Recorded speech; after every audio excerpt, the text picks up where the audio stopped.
I remember the first time I used fanning powder and it blew my mind, but you need to apply it correctly. So in this tutorial series, I'll be going over a few beginner-friendly cardistry classics that work particularly well for applying fanning powder. So for part 2 of this series, we're going to be diving into probably the most classic shuffle of all time, the Riffle Shuffle, and we'll do the bridge finish at the end. I'll focus specifically on doing this just in your hands here, so not on a table. And if you stick around to the end, I'll have a little tip on getting a solid bridge to finish the move.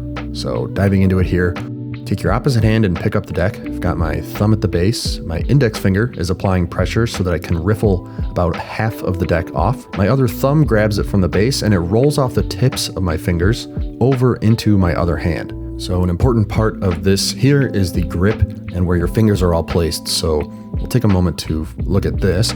So I have my middle and ring finger along the bottom for each of these packets. My index and pinky are on the sides of each of these packets. And then my thumbs are at the top here. And that's the starting grip here. But to do this in the air, we're going to make a slight adjustment. And the bottom 3 fingers are actually going to extend and wrap up pretty high along the base of the packet. And that basically provides stability so that when you are riffling through the cards can stay in your hand and stay in the air, like so. And you're gonna have that on both hands. And for this riffling motion, I have my index finger curled onto the top of the deck, and I'm simply pulling up with my thumb. So it takes a bit of hand strength here, but the way you can practice this is just how I'm doing here.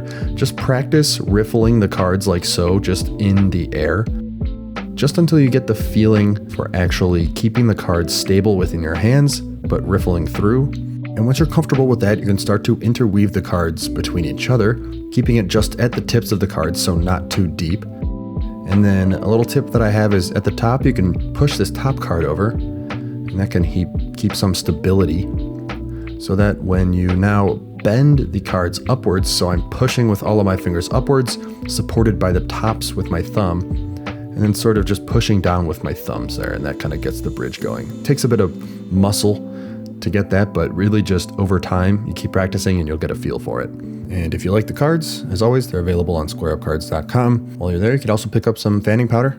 If you've never heard of or tried fanning powder, it is pretty incredible. I would highly recommend it. You can also pick up some at squareupcards.com as well. Happy shuffling.